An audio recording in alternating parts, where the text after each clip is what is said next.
जासिर साहब ने ज्वाइन किया, दामाद भी जासिर साहब ने ज्वाइन किया, वज़ीर दिफा ख्वाजा साहब हमारे साथ मौजूद हैं, और उसमें खोखर जीत भी ख्वाजा साहब को चौधरी का ख्वाजा साहब आपको वेलकम करते हैं खुसूसी नशरियात में। बताइएगा कि तमाम तर इंतजामात के वाले से तो बड़ी बातें हो रही हैं, पीटीआई बहुत इल्ज़ाम लगा रही है धांधली का, क्या आपकी कैलकुलेशन है इस इलेक्शन के वाले से? नून लीग को पहली मरतबा इतना ज़्यादा जोर ज़िमनी इलेक्शन की अपनी गवर्नमेंट होते हुए क्यों लगाना पड़ रहा है? साहब से रब्ता मुनक़ता हो गया है, दोबारा से उनसे रब्ता करते हैं और उनसे ये जानने की कोशिश करें। जी ख्वाजा साहब जी बताइएगा जी, ख्वाजा आसिफ साहब के पहली मरतबा हम देख रहे हैं पंजाब के अंदर हुकूमत होते हुए नून लीग को इतना ज़्यादा जोर लगाना पड़ रहा है ज़िमनी इलेक्शन में, क्या ऐसा क्यों है? देखिए उसकी दो तीन वजूहात हैं कि जो सीटों जिनके ऊपर हम इस वक्त इलेक्शन लड़ रहे हैं, आपको पता है कि उस सीटें जो थी पिछले इलेक्शन में उन सीटों पर क्या रिजल्ट निकला था। तो एक तो वो इनहेरेंट बात है, एक फैक्टर है जो जिसको डिनाई नहीं हम कर सकते। दूसरी बात यह है कि इस जो ज़िमनी इलेक्शन होते हैं उसमें क्योंकि पब्लिक का उतना इंटरेस्ट नहीं होता जितना जनरल इलेक्शन में इंटरेस्ट होता है, और उसमें एक बड़ा डिसाइसिव सा माहौल सामने नजर आ जाता है, शुरू में नजर आ जाता है या मिडवे जो है नजर आ जाता है आपको। ये चीज बाई इलेक्शन में नहीं होती, वो जो सारे मुल्क में एक माहौल बना होता है, कराची से लेके जो है पेशावर तक एक माहौल बना होता है, उसमें माहौल के अंदर मीडिया भी इन्वॉल्व होता है, बच्चा इन्वॉल्व हुआ होता है। तो उस माहौल में जो पार्टिसिपेशन है इलेक्शन में, इलेक्शन कैंपेन में और इलेक्शन के दिन भी जो है वो ऑलमोस्ट जो है डबल होती है बाई इलेक्शन से, सम टाइम्स जो है 3 टाइम्स होती है।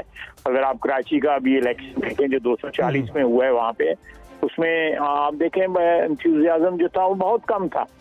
तो उस वजह से जो है जोर लगाना पड़ रहा है हमें, और एक दो और भी फैक्टर्स हैं जिसकी वजह से जो है हमें इस जो सामना करना पड़ रहा है। कौन से फैक्टर है वो? फिर भी जो है हमें जो है वो अल्लाह के फजल से जो है इस वक्त मेजॉरिटी जो सीट्स हैं उनमें हम लीड कर रहे हैं अल्लाह के फजल से, कोई ऐसी बात नहीं है। साहब अस्सलाम वालेकुम, मालिक बोल रहा हूँ।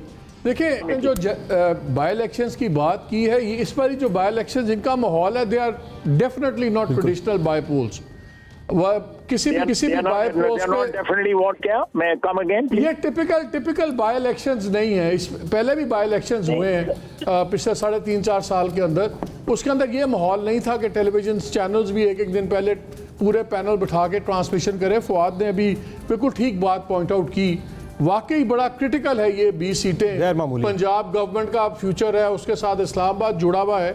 लेकिन मेरा सवाल आपसे ये है, आपके ख्याल में कल जो वोटिंग होगी क्या वो नेशनल बयानिए पे जो इमरान खान साहब की है उसकी बेसिस पे आपके ख्याल में वोटिंग होगी, या आपके ख्याल में कॉन्स्टिट्यूंसी का हल्के की जो सियासत है उसकी बेसिस पे पॉलिटिक्स होगी? बिकॉज नज़र ये आ रहा है कि PMLN शायद हल्के की सियासत पे जोर दिया हुआ है, इमरान खान ने एक लार्जर पिक्चर पे जोर दिया हुआ है जिसमें अमेरिका साजिश भी है, फ़ौज को भी रगड़ा है, अदालतों को भी रगड़ा है।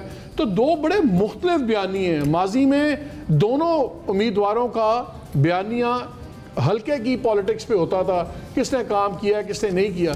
अब यहाँ पे एक नेशनल और बैनुल अक़वामी बयानिया है जिसमें अदालतें भी रगड़ी जा रही हैं, अमेरिका भी है, फ़ौज भी है। आपका बयानिया लगता है जैसे कॉन्स्टिट्यूंसी का है, तो ये कल आपके ख्याल में इलेक्शन किस बयानिए पे फैसला होगा इस पर? मैं दुआ कर रहा था कि आपका सवाल जल्दी खत्म हो जाए ताकि मुझे याद रहे कि आपने पूछा मुझसे क्या है। अगर आपकी दुआएं कबूल हो रही होती तो और भी आपके हालात बहुत बेहतर होते चले। नहीं, मैं वैसे मेरा मतलब है आपने अपना बयान किया है, आपने सवाल कम किया है, बयानिया ज्यादा है। सॉरी मैं जंगी बयानियों की है तो मेरा पुराना मजाक। इससे पहले तुझे सुन लेने से पावर चाह के उन बर्दाश्त घट हो गई है, लेकिन मेरे अंदर बर्दाश्त है तो अंदर कट गई। एक मैं आपको बात बताऊं, आपने बात सही की है, लेकिन जो बाई इलेक्शन होते हैं ना उसमें जो लोकल पॉलिटिक्स है ना वो बहुत बड़ा पार्ट प्ले करती है। क्योंकि फोकस कम होता है ना, जरा नैरो फोकस होता है उस चीज़ के ऊपर जो है। अगर आप कहें कि जो बयानियाँ पिछले 3 माह से जब से माजूल हुए हैं ये वोट ऑफ नो कॉन्फ्रेंस के सिलसिले में इमरान खान साहब, उसके बाद जो बयानियाँ जो है इमरानियाँ जो है या बयानियाँ जो है वो बिल्डअप जो किया है वो आहिस्ता आहिस्ता डिमोलिश हो गया है। स्पेशली ये परसों जो आई है जजमेंट जो डिटेल आई है सुप्रीम कोर्ट की, उसके बाद तो उसकी डेमोलिशन जो है उसका मलबा भी उठ गया। डेमोलिशन के बाद जो है वो मलबा भी जो है ना को उठा के ले गए लोग। तो इसलिए वो उनका भी जो है ना, मैं समझता हूँ कि कॉन्स्टिट्यूएंसी का जो है सिलसिला जो है ना वो ज़्यादा वहाँ पे इफेक्टिव होगा। ओवरऑल जो बयानियाँ जो है नेशनल बयानियाँ हमारा या उनका गलत है सही है जैसे वो that is a secondary thing. हाँ सर, एक क्विक क्वेश्चन, आपने अभी कहा है कि पहले बयानिए का मलबा भी उठ गया है, लेकिन आपके ख्याल में क्या खास साहब की ये विन विन सिचुएशन नहीं है? जीतते हैं तो फिर तो विन विन ही है, अगर हारते हैं तो उनको एक नया फिलिप मिल जाएगा, एक नया वो धांधली के ऊपर एक नेशनल मूवमेंट चला सकते हैं सब कुछ। तो वो जो मोमेंटम लॉस हुआ था, क्या वो इससे दोबारा मोमेंटम नहीं बना सकते अपनी स्ट्रीट मूवमेंट का? ये मालिक साहब आप ये सवाल जबरदस्ती बना रहे हैं, सवाल बनता नहीं है, क्योंकि वो ऑलरेडी 3 महीने से यही कोशिश कर रहे हैं जिसकी तरफ आप इशारा कर रहे हैं और वो बन नहीं रही। ख्वाजा आसिफ साहब अस्सलाम वालेकुम, ओवैस तौहीद बात कर रहा हूँ। सर ये फरमाइएगा कि आपने इतने फॉरेन मिनिस्टर पूरा पैनल बैठा ख्वाजा साहब। सर जी जी सर वाइवा हो रहा है, तड़ा पॉलिटिकल वाइवा हो रहा है। नहीं सर, एक गुजारिश है आपसे। मुझे actually there too many people talking, तो मुझे बता दिए। ओवैस तौहीद साहब आपसे सवाल करना चाह रहे हैं। वो सवाल करना चाह रहे हैं। ओवैस तौहीद बात कर रहा हूँ सर जी। मैं ये कह रहा था कि ये फरमाइएगा कि रोशनी डालिएगा इस पे कि इस्टेब्लिशमेंट का रोल पॉलिटिक्स में तो रहा है, इससे तो कोई डिनाई नहीं कर सकता और सभी पॉलिटिकल पार्टीज़ ने गिला किया है, लेकिन इस वक्त जिस तरह खान साहब ने एग्रेसिव पोस्टरिंग की है विद द इस्टेब्लिशमेंट, आप क्या समझते हैं कि इसका हल क्या हो सकता है? अगर आपने इतने सेंसिटिव पोर्टफोलियोज़ होल्ड किए हैं, आप फरमाइएगा सर इसका हल क्या है, अगर मुख्तसरन फरमाएं। पोर्टफोलियो सेंसिटिव हल किए हैं, खुद तो इतने सेंसिटिव नहीं है, ढीठ से आती हैं हमने, ये मालिक साहब गवाही दे देंगे आपको। लेकिन मैं एक आपको मैं एक अर्ज करूं कि इसका हल जो है ना वो एक ही है।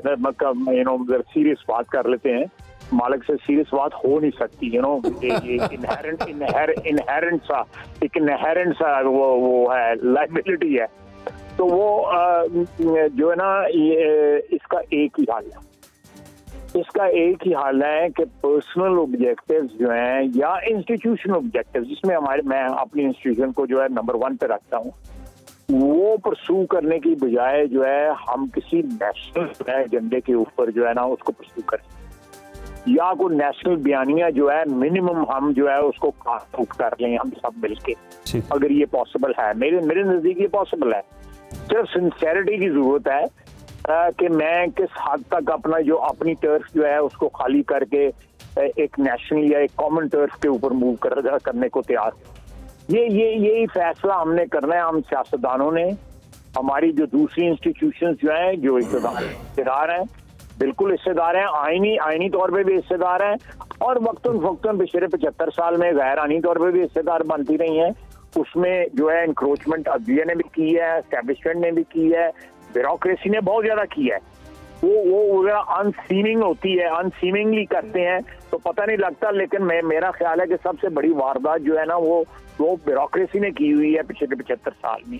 आप देख लें हमारे ब्यूरोक्रेट भी हुक्मरान रहे हुए, 50s की दहाई में बहुत से हुक्मरान रहे, उसके बाद जो है बहुत इन्फ्लुएंशियल गुलाम इसाक खान को देख लीजिए, ब्यूरोक्रेट थे। फिर तो हाजी साहब इमरान खान दे हथ मजबूत करो जनाब, तुसी भी मिलके जी फिर तो तुसी भी खान साहब दे हथ मजबूत करो।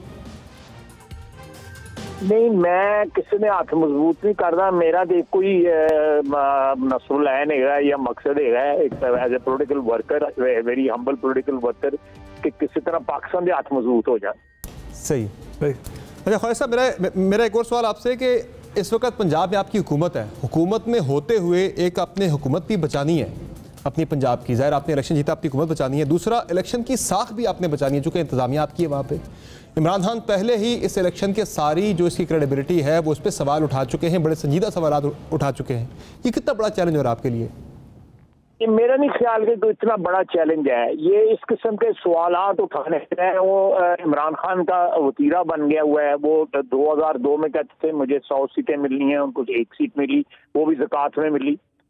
और उसके बाद जो है 2008 देख लें, उसमें बाइकआउट हो गया। 2013 में भी वो 35 पंच।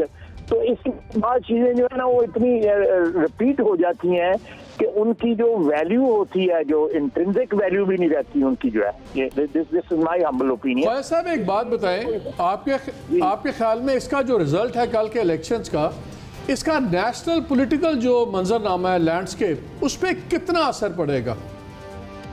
इसमें अल्लाह करे, मैं क्योंकि मेरा अपना जो है मेरी वाबस्तगी है एक पार्टी से और एक कोलिशन से, कि ये कल हम इलेक्शन अगर जो है इलेक्शन में अल्लाह ताला हमें कामयाबी देता है, हम मेजॉरिटी सीट्स जो हैं इस इलेक्शन में लेके पंजाब असेंबली में आते हैं, तो ये एक जो पॉलिटिकल सीन पे एक एम्बिग्विटी सी है, एक हेवी सा माहौल जो है वो जरूर क्लियर हो जाएगा। उससे ये है कि both in provinces and in Islamabad जो है, सारे सूबों में और इस्लामाबाद में जो है एक बड़ी डेफिनेट किस्म की जो है वो आपको हुक्मरानी जो है वो नजर आएगी पब्लिक रिप्रेजेंटेटिव्स की। थैंक यू साहब, बहुत बहुत शुक्रिया आपका, आपने ज्वाइन किया हमें ट्रांसमिशन में। शराज असनाद साहब ने ज्वाइन किया है, ब्यूरो चीफ है हब न्यूज़ लाहौर के। शराज असनाद, हमें बताइएगा प्लीज़ कि लाहौर की सिचुएशन ज़रा बताइएगा, क्या इस वक्त, चूँकि PP 167 के अंदर हालात काफ़ी ज़्यादा टेंस हैं, यहाँ फायरिंग शुरू